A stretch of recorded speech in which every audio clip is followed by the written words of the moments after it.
আসসালামু আলাইকুম। এটিএন বাংলা সংবাদে সবাইকে স্বাগত জানাচ্ছি। মামরিনাজ মামের শুরুতেই বিআরবি কেবল সংবাদ শিরোনাম। আজ শুরু বাজেট অধিবেশন। এমপিদের সরকারের উন্নয়ন কাজ তদারকিতে নির্দেশ প্রধানমন্ত্রীর। সংবিধানের ১৭তম সংশোধনের মাধ্যমে জুলাই বাস্তবায়নের আশ্বাস চিফ হুইপের। সীমান্তে পুশিনের চেষ্টা অব্যাহত রেখেছে ভারত। স্থানীয়দের সহায়তা রুখে দিচ্ছে বিজেপি। প্রতিরোধের মুখে বেশিরভাগ মানুষকে ফিরিয়ে নিতে বাধ্য হচ্ছে বিএসএফ। ঢাকা শহরকে বাসযোগ্য মনে হয় না, মন্তব্য মির্জা ফখরুলের। বসবাসের উপযোগী করে গড়ে তোলার আহ্বান। দেশ পরিচালনায় বিএনপির কোনো অভিজ্ঞতা নেই, ক্ষোভ আসিফের। আলোচিত রামিসা ধর্ষণ ও হত্যা মামলার রায় আজ। প্রধান আসামি সোহেল রানা ও তার স্ত্রী স্বপ্নার সর্বোচ্চ শাস্তি আশা করছে রাষ্ট্রপক্ষ। এবং ৮ দিনে নবজাতক মৃত্যুর ঘটনায় 2 নার্স বরখাস্ত। ভুক্তভোগী পরিবারগুলোকে উপযুক্ত ক্ষতিপূরণ দেওয়ার আশ্বাস। আজকের মধ্যে হাসপাতালটিকে শোকজের জবাব চান স্বাস্থ্যমন্ত্রী। শুনছিলেন বিআরবি কেবল সংবাদ শিরোনাম, এবার বিস্তারিত। নির্বাচনী এলাকায় সরকারের সিদ্ধান্তসমূহ বাস্তবায়ন তদারকিতে সংসদ সদস্যদের নির্দেশ দিয়েছেন প্রধানমন্ত্রী তারেক রহমান।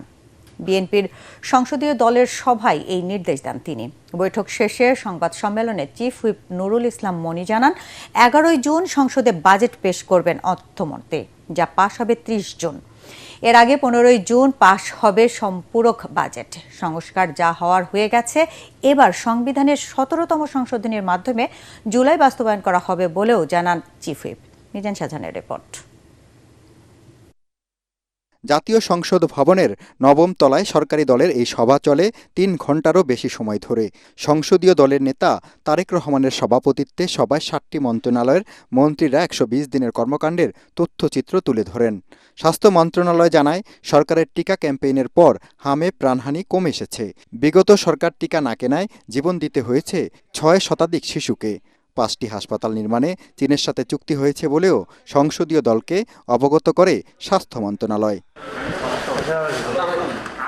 বৈঠকের বিষয়ে বিস্তারিত জানাতে এলডি হলে 2 হুইপকে সাথে নিয়ে সংবাদ সম্মেলনে আসেন জাতীয় সংসদের চিফ হুইপ নুরুল ইসলাম মনি। সম্পূর্ণ বিগত সরকারের একটা কার্যক্রমের ফসল, যা তারা হামের টিকা আনে নেই এবং হামের প্রয়োজনীয় ব্যবস্থা গ্রহণ না করার কারণে এই দুর্ঘটনা ঘটেছে। তিনি জানান, সংসদ নেতা তারেক রহমান এমপিদের নির্বাচনী এলাকায় উন্নয়ন কাজের তদারকি করতে নির্দেশনা দিয়েছেন। প্রতিটি সদস্যকে বলেছেন এই কথা যে আপনার নির্বাচনী এলাকায় সরকারের প্রণীত যেসব প্রোগ্রাম আছে সেগুলো বাস্তবায়ন হয় কিনা সেটা দেখবেন আপনারা, এবং সেগুলো হচ্ছে তা নিশ্চিত করবেন আপনারা। তিনি একটা কথা খুব পরিষ্কারভাবে বলেছেন, দেশে চাঁদাবাজের কোনো জায়গা নেই, চাঁদাবাজের কোনো জায়গা হবে না, দেশে মাদকের কোনো জায়গা রাখা হবে না।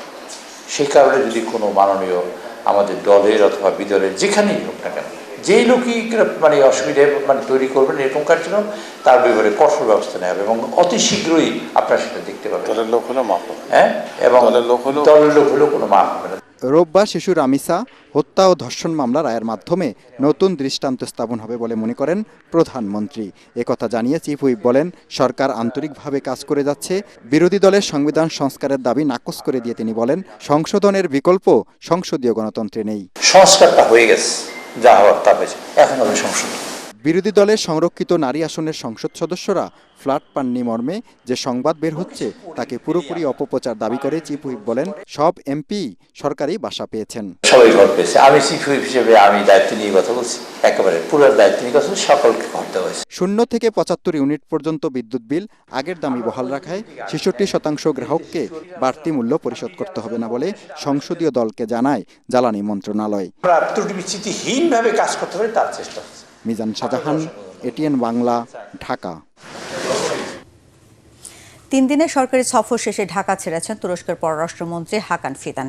শনিবার দুপুরে টার্কিশ এয়ারলাইন্সের বিশেষ একটি ফ্লাইটে 7 জন সফর সঙ্গী নিয়ে আঙ্কারার উদ্দেশ্যে যাত্রা করেন তিনি। এর আগে রাজধানী তেজগাঁয়ে প্রধানমন্ত্রীর কার্যালয়ে তারেক রহমানের সাথে সৌজন্য সাক্ষাৎ করেন ফিদান। এ সময় 2 দেশের স্বার্থ সংশ্লিষ্ট নানা বিষয়ে আলোচনা করেন তারা। ব্যবসা বাণিজ্য, বিনিয়োগ, যৌথ উৎপাদন এবং রোহিঙ্গা সমস্যা সমাধানে 2 দেশ একসঙ্গে কাজ করবে বলে আশাবাদ ব্যক্ত করা হয়। বাংলাদেশ ও তুরস্কের কৌশলগত সম্পর্ক এগিয়ে নেওয়ার বিশেষ বার্তা নিয়ে বৃহস্পতিবার রাতে ঢাকা এসেছিলেন প্রেসিডেন্ট এরদোয়ানের ঘনিষ্ঠ হাকান ফিদান। এই সফরে তিনি পররাষ্ট্রমন্ত্রী ডক্টর খলিলুর রহমানের সাথে বৈঠক করেন এবং দুই দেশের মধ্যে সাংস্কৃতিক সমঝোতা বিনিময়ে স্মারক সই করেন। এছাড়া জামায়াতে ইসলামের আমির ডক্টর শফিকুর রহমান এবং জাতীয় নাগরিক পার্টি এনসিপির শীর্ষ নেতাদের সাথে বৈঠক করেন তিনি। 3 দিনের সফরে রোহিঙ্গা ক্যাম্পও পরিদর্শন করেন হাকান ফিদান। এবার বাজেটে মূল্যস্ফীতি নিয়ন্ত্রণ করে বিনিয়োগ বাড়িয়ে কর্মসংস্থান সৃষ্টি করাই মূল লক্ষ্য হওয়া উচিত বলে মনে করেন সেন্টার ফর পলিসি ডায়ালগ সিপিডির নির্বাহী পরিচালক ডক্টর ফাহমিদা খাতুন। এটিএন বাংলা আয়োজিত পাক বাজেট আলোচনায় তিনি একথা বলেন। এ সময় এটিএন বাংলার বার্তা পরিচালক ও debate for democracy chairman Hasan Ahmed Chowdhury Kiron বলেন, বন্ধ শিল্প কারখানায় পুনরায় চালুর লক্ষ্যে প্রস্তাবিত 60,000 কোটি টাকার প্রণোদনা প্যাকেজ সরকারের সময়োপযোগী ও সাহসী উদ্যোগ। মনির হোসেন তোপর রিপোর্ট। এই বাজেটটাকে সংকট উত্তরণের বাজেট হিসেবে আমরা আখ্যায়িত করতে চাচ্ছি। দেশের অর্থনীতি বর্তমানে নানা চ্যালেঞ্জের মুখোমুখি। উচ্চ মূল্যস্ফীতি, বিনিয়োগের ধীরগতি, কর্মসংস্থানের সীমাবদ্ধতা এবং বৈদেশিক মুদ্রার চাপের মধ্যেই নতুন বাজেট ঘোষণা করতে যাচ্ছে সরকার। এমন প্রেক্ষাপটে এটিএন বাংলার আয়োজনে অনুষ্ঠিত হয় সংকট উত্তরণের বাজেট শীর্ষক প্রাক বাজেট আলোচনা। বিশেষ গোষ্ঠীর সুবিধা পাবে, সমগ্র যারা মানুষ তারা পাবে না, সেটি কিন্তু হবে না বলে অর্থনৈতিক গণতন্ত্রের কথা বলছে। আলোচনায় সিপিডির নির্বাহী পরিচালক ডক্টর ফাহমিদা খাতুন বলেন, অর্থনীতির মূল সূচকগুলো নিম্নমুখী হওয়ার কারণে বিনিয়োগকারীদের আস্থা ফিরিয়ে সঠিক সময়ে অর্থ বরাদ্দ এবং নজরদারি জোরদার করে সরকারের কর্মসূচিগুলো বাস্তবায়নের তাগিদ দেন। খরচটা করলে খরচটা যাতে সাশ্রয়ীভাবে হয়, তাহলেও কিন্তু আপনার এই মূল্যস্ফীতির লাগামটা কিছুটা টেনে ধরা যাবে। উচ্চ মূল্যস্ফীতির সময়ে এই বাজেটটা হবে একটা স্বস্তি দেওয়ার বাজেট এবং সেজন্য ওই সামাজিক নিরাপত্তা বেষ্টনীতে আরো বেশি বরাদ্দ রাখতে হবে। এ সময় অনুষ্ঠানটির সঞ্চালক এটিএন বাংলার বার্তা পরিচালক ও debate for democracy chairman Hasan Ahmed Chowdhury Kiron বলেন, অর্থনীতির বর্তমান সংকট মোকাবেলা করে টেকসই প্রবৃদ্ধির পথে এগিয়ে যেতে জনকল্যাণ, কর্মসংস্থান এবং বিনিয়োগ বান্ধব নীতিকে প্রাধান্য দিতে হবে। বিগত অন্তর্বর্তীকালীন সরকার এবং তার আগেও আমরা দেখেছি যে অনেকগুলি কলকারখানা বন্ধ হয়ে গিয়েছিল। সে অবস্থার প্রেক্ষাপটে সরকার একটা সাহসী উদ্যোগ নিচ্ছে বলে আমার কাছে মনে হচ্ছে এবং সময়োপযোগী উদ্যোগ। সেটি হচ্ছে যে 60,000 কোটি টাকার একটা প্রণোদনা প্যাকেজ সরকার নিয়ে আসছে বাংলাদেশ ব্যাংকের পক্ষ থেকে। নতুন সরকার এসছে, তারা নিরঙ্কুশ বিজয় লাভ করে তারা সরকার গঠন করেছে। তাদের প্রতি জনগণের যে প্রত্যাশা, সেই প্রত্যাশার জায়গায় যাতে কোনো ঘাটতি না হয় সেদিকেই অত্যন্ত মুনশিয়ানার সাথে, অত্যন্ত বুদ্ধিমত্তার সাথে এই বাজেট প্রণয়ন করতে হবে। আলোচনায় বক্তারা বলেন, নতুন বাজেটে সাধারণ মানুষের প্রত্যাশার প্রতিফলন থাকতে হবে। একই সঙ্গে ব্যবসা বান্ধব পরিবেশ নিশ্চিত করে বিনিয়োগ ও কর্মসংস্থান বাড়ানোর উপর জোর দেওয়ার আহ্বান জানান তারা। যারা নিম্ন মধ্যবিত্ত আয়ের মানুষ, সে মানুষের জন্য যাতে এই বাজেট কোনো রকম চাপ তৈরি না করে। মনির হোসেন তপু, এটিএন বাংলা, ঢাকা। জনপ্রত্যাশা পূরণ করবে। বিভিন্ন সীমান্ত দিয়ে ভারত থেকে অব্যাহত পুশিনের চেষ্টা রুখে দিচ্ছে বিজেপি। শুক্রবার উত্তরাঞ্চলের কয়েকটি জেলা দিয়ে প্রায় 60 জনকে ঠেলে প্রবেশ করানোর চেষ্টা ঠেকিয়ে দেয় বাংলাদেশের সীমান্তরক্ষীরা।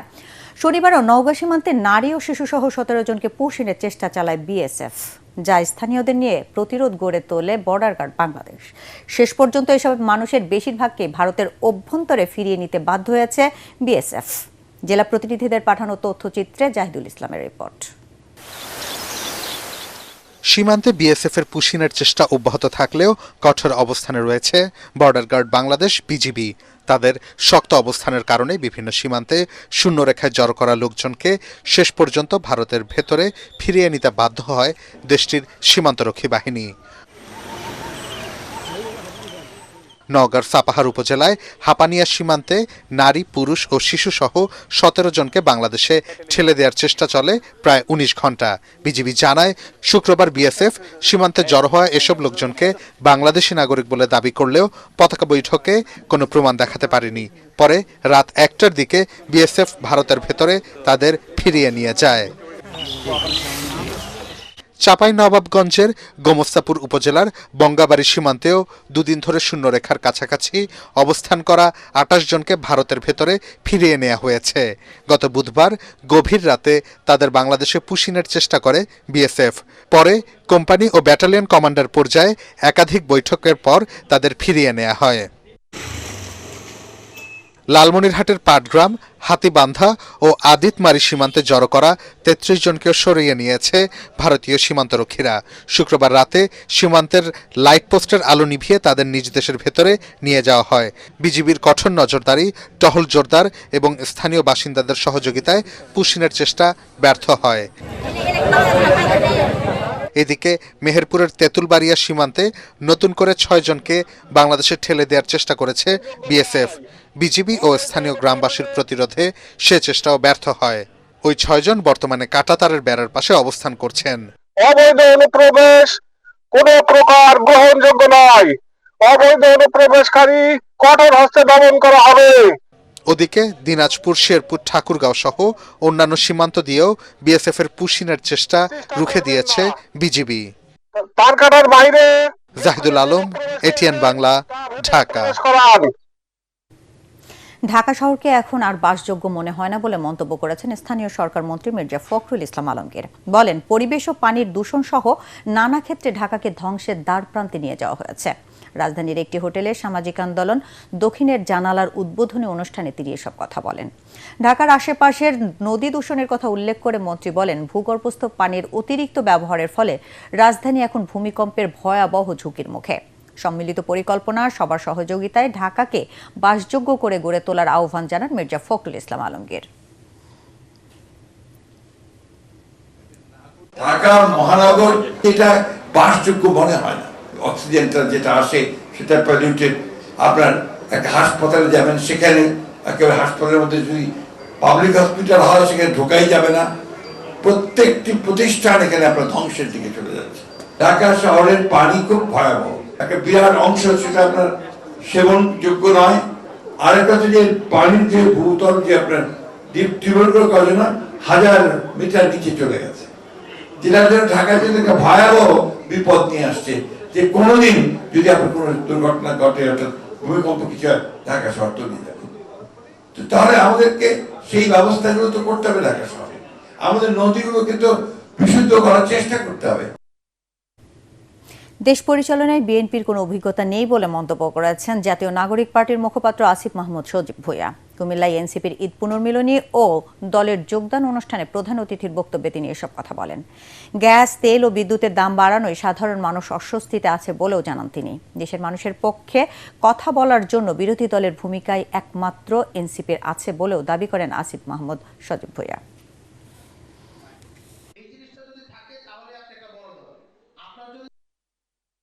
দেশে নির্বাচিত সরকার আসলো, কিন্তু আমরা এই কোনো কিছুরই পরিবর্তন না, বরং আরও সব কিছু বাড়তে দেখছি। আমরা দেখছি মব জাস্টিস বেড়ে গেছে। আমরা দেখছি মাত্র এই মাসেই ধর্ষণের শিকার হয়েছেন 84 জন, এর মধ্যে 6 জন শিশুকে ধর্ষণের পরে হত্যা করা হয়েছে।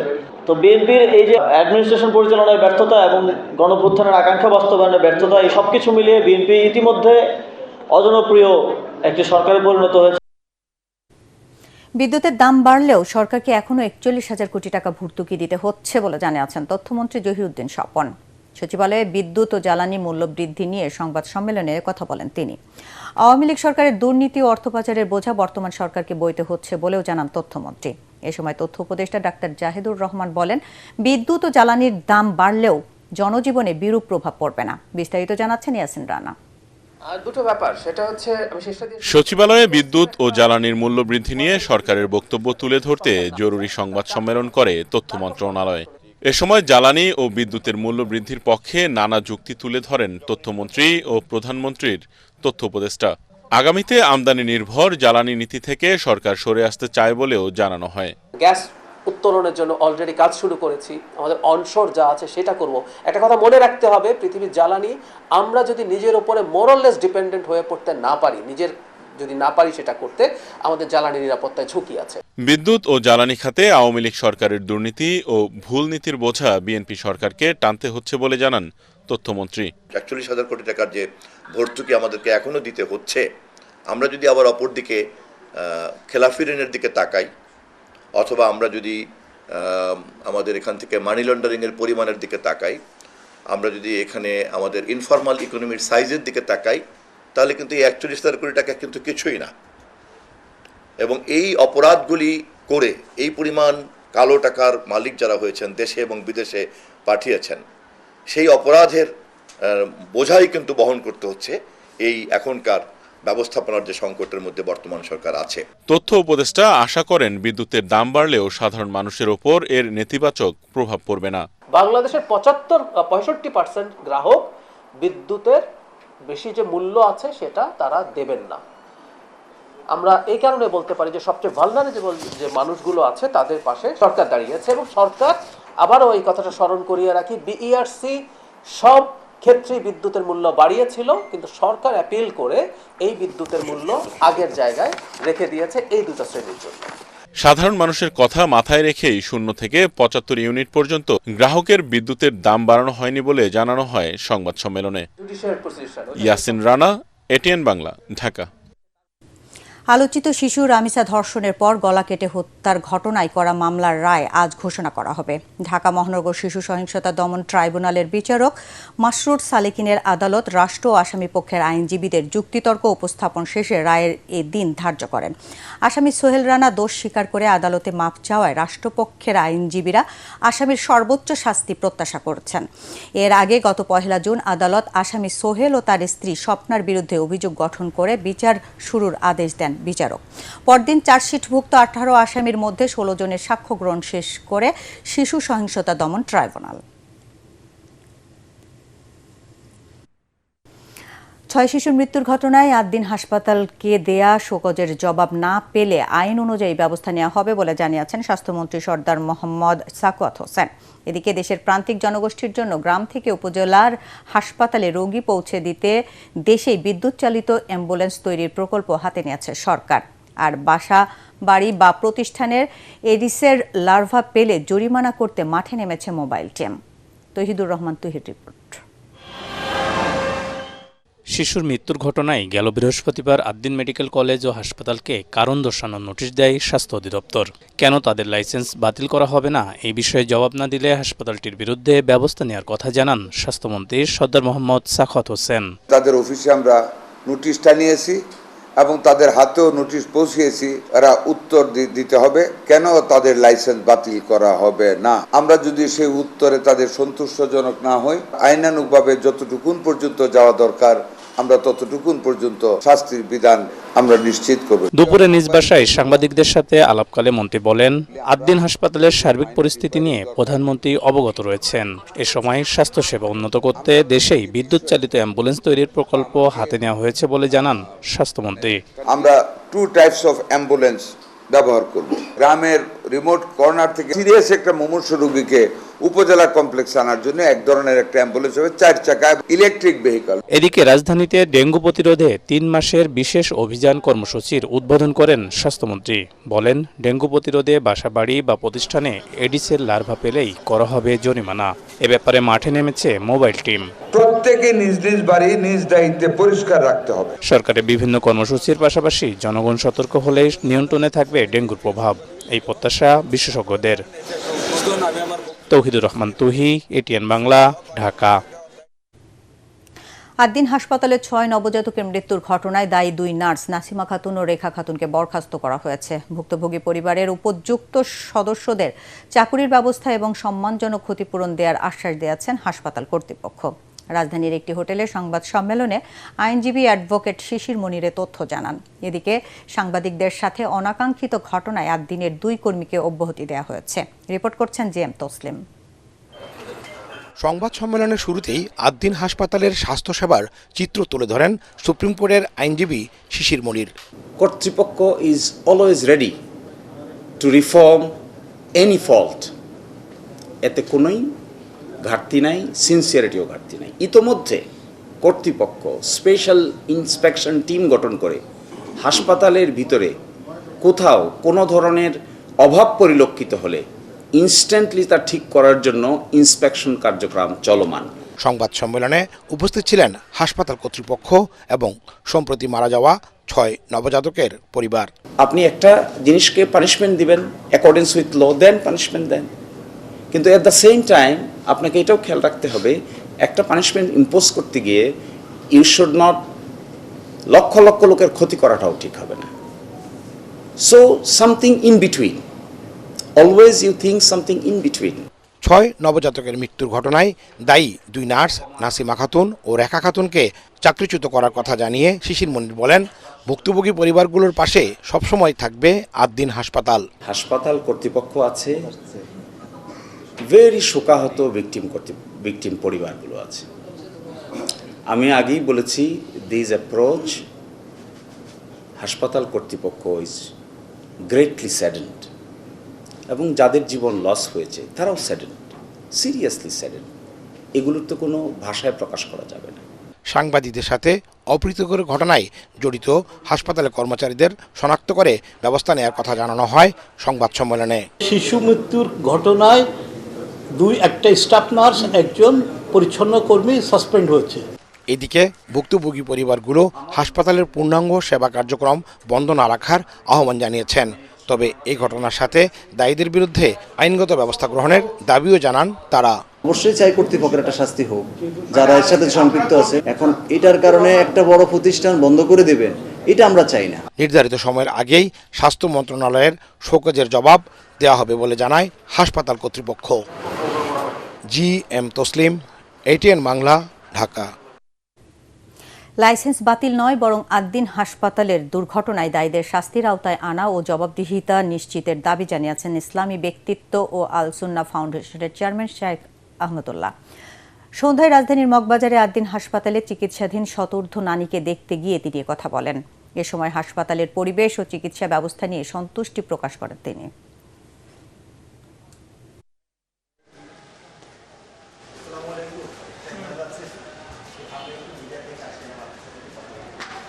এই ঘটনার জন্য আমার মনে হয় যারা ভিকটিম তাদের ক্ষতিপূরণ এটা নিশ্চিত করা দরকার। শুধু এখানেই নয়, এরকম ঘটনা তো প্রায় ঘটে আমাদের দেশে। এই ঘটনাগুলো যখন ঘটে তখন সমাধানটা কি? আসলে মাথা ব্যথা হলে তো মাথা কেটে ফেলার সমাধান না, মাথা ব্যথা হলে মাথা ব্যথার ট্রিটমেন্ট করার সমাধান। সো আমার তো মনে হয় যে ইসলামের দৃষ্টিকোণ থেকেও যদি আমরা দেখি, আল্লাহ রাব্বুল আলামিন ক্ষতিগ্রস্তকে ক্ষতিপূরণের ব্যাপারে অত্যন্ত শক্তভাবে শরিয়ার সুস্পষ্ট বিধান দিয়েছেন। অতএব সেটা যদি আমরা কার্যকর করতে পারি, সেই বিধান যদি হয় এবং যদি কার্যকর হয়, তাহলে এই ধরনের অনাকাঙ্ক্ষিত ঘটনা কিন্তু আস্তে আস্তে কমে আসবে আমার মনে হয়। পররাষ্ট্র প্রতিমন্ত্রী শামা ওবায়েদ জানিয়েছেন, লেবাননে ইসরায়েলি ড্রোন হামলায় নিহত 10 বাংলাদেশের মধ্যে এখন পর্যন্ত দেশে ফিরেছে 7 জনের লাশ। লেবাননে ইসরায়েলি হামলায় নিহত 2 প্রবাসীর লাশ দেশে ফিরেছে। মধ্যরাতে কাতার এয়ারলাইন্সের একটি ফ্লাইটে হযরত শাহজালাল আন্তর্জাতিক বিমানবন্দরে পৌঁছায়। এরপর পররাষ্ট্র প্রতিমন্ত্রী শামা ওবায়েদ মরদেহ দুটি গ্রহণ করে নিহতের স্বজনদের কাছে হস্তান্তর করেন। এ সময় নিহত 2 পরিবারকে সব ধরনের সহযোগিতার আশ্বাস দেন তিনি। গত 11 মে দক্ষিণ লেবাননের নাবাতিয়ে জিভদিন এলাকায় ভয়াবহ ইসরায়েলি হামলায় নিহত হন সাতক্ষীরা প্রবাসী শ্রমিক শফিকুল ইসলাম ও নাহিদুল ইসলাম। পরে বৈরুতে রফিক হারিরি হাসপাতালের মর্গে তাদের মরদেহ রাখা হয়। শফিকুল ইসলাম এবং নাহিদুল ইসলাম, নাহিদ খুবই রিসেন্টলি ওনারা গিয়েছেন লেবাননে কাজ করতে। একজন গত বছর গিয়েছেন, একজন এই বছর ফেব্রুয়ারি মাসে গিয়েছিলেন। এবং অত্যন্ত দুর্ভাগ্য আমাদের জন্য যে ওনাদের দুজনকে আমাদের হারাতে হয়েছে এই যুদ্ধের মধ্যে। আমাদের প্রধান দায়িত্ব হচ্ছে যে আমাদের নাগরিকদের পাশে থাকা। এবার আকিজ ভেঞ্চার ঈদ ফেস্ট।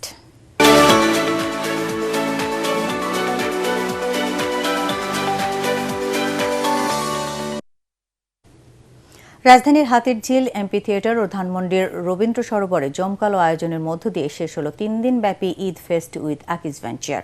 সমাপনী দিনে ছিল বর্ণিল আতশবাজি প্রদর্শনী। এছাড়া শিশুদের জন্য ছিল বয়সভিত্তিক চিত্রাঙ্কন প্রতিযোগিতা, বিভিন্ন পণ্যের প্রদর্শনী ও স্যাম্পলি এবং নানা ধরনের খেলার আয়োজন।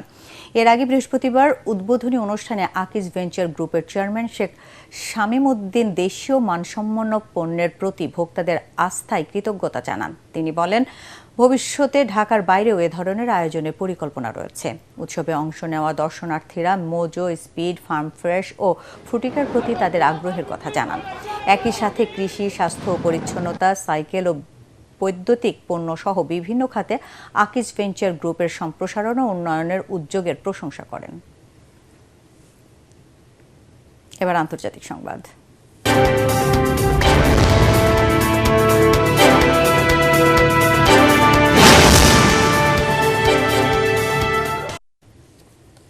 পরীক্ষায় প্রশ্নপত্র ফাঁস ও চাকুরি নিয়োগে দুর্নীতির প্রতিবাদে ভারতের রাজধানী নয়াদিল্লিতে বিক্ষোভ করেছে ককরোচ জনতা পার্টি সিজেপি।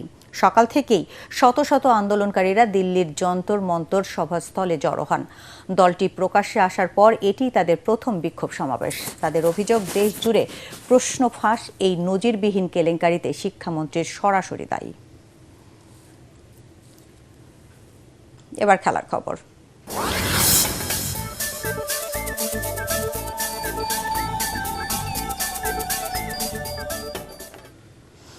ভারতের কাছে নারী সাফের মুকুট হারালো বাংলাদেশ। হ্যাট্রিক শিরোপার স্বপ্ন নিয়ে ফাইনাল খেলতে নেমে শেষ পর্যন্ত স্বাগতিকদের কাছে 3-1 গোলে হেরে যায় পিটার বাটলারের শিষ্যরা। শেষ দুই সাফের ফাইনালে উঠতে না পারা ভারত দীর্ঘ 7 বছর পর ফিরে পেল দক্ষিণ এশিয়ার শ্রেষ্ঠত্ব।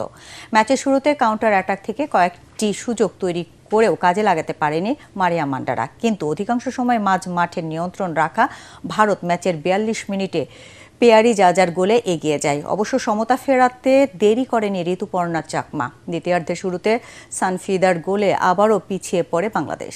82 মিনিটে 3-1 গোলের জয় নিশ্চিত করে লিন্ডার কম, আর তাতে ষষ্ঠবারের মতো সাফের শিরোপা ঘরে তোলে স্বাগতিকরা।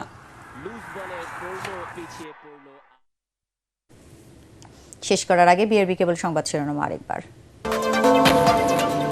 আজ শুরু বাজেট অধিবেশন। এমপিদের সরকারের উন্নয়ন কাজ তদারকিতে নির্দেশ প্রধানমন্ত্রীর। সংবিধানে 17তম সংশোধনীর মাধ্যমে জুলাই বাস্তবায়নের আশ্বাস চিফ হুইপের।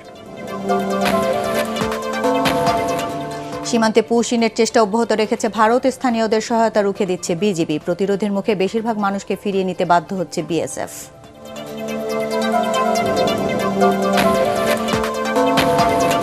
ঢাকা শহরকে বাসযোগ্য মনে হয় না মন্তব্য মির্জা ফখরুলের। বসবাসের উপযোগী করে গড়ে তোলার আহ্বান। দেশ পরিচালনায় বিএনপির কোনো অভিজ্ঞতা নেই, ক্ষোভ আসিফের।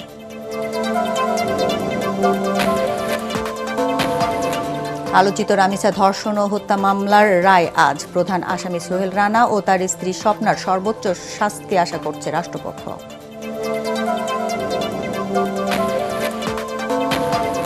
এবং 8 দিনে নবজাতক মৃত্যুর ঘটনায় 2 নার্স বরখাস্ত। ভুক্তভোগী পরিবারগুলোকে উপযুক্ত ক্ষতিপূরণ দেওয়ার আশ্বাস। আজকের মধ্যে হাসপাতালটিকে শোকজের জবাব চান স্বাস্থ্যমন্ত্রী। দর্শক, পরবর্তী সংবাদ দেখার আমন্ত্রণ জানিয়ে এখনকার মতো শেষ করছি। এটিএন বাংলা সংবাদ ইউটিউবে দেখতে ব্রাউজ করুন youtube/ATN Bangla News। ধন্যবাদ সবাইকে।